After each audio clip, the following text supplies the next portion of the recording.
ഗൈസേ, നമ്മളിപ്പോ പോയിക്കൊണ്ടിരിക്കുന്നത് കർണാടകയിലെ ഹിമവൽ ഗോപാൽസ്വാമി ബേട്ടയിലേക്കാണേ. ബേട്ടയിലേക്ക് പോകുന്ന റോഡരികിലുള്ള ഒരു അടിപൊളി കൃഷിത്തോട്ടം കണ്ടപ്പോ നമ്മൾ അവിടെ നിർത്തി. ഗൈസേ, നമ്മളിപ്പോ ഉണ്ടല്ലോ ഉള്ളത് ഒസള്ളി എന്ന സ്ഥലത്തെ ഗുഡപ്പ എന്ന് പറഞ്ഞ അച്ഛന്റെ ചെറിയൊരു തോട്ടത്തിലാണ്.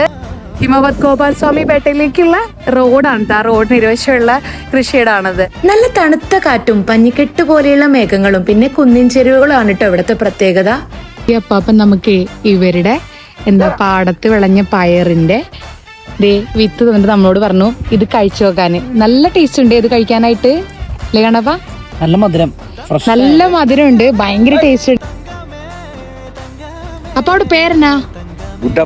ഗുഡപ്പ. இந்த ஊரு ഒസള്ളി ഊരില് ഗുഡപ്പയുടെ തോട്ടത്തിലാണ് നമ്മളുള്ളത്. ഇത് പശു താനെ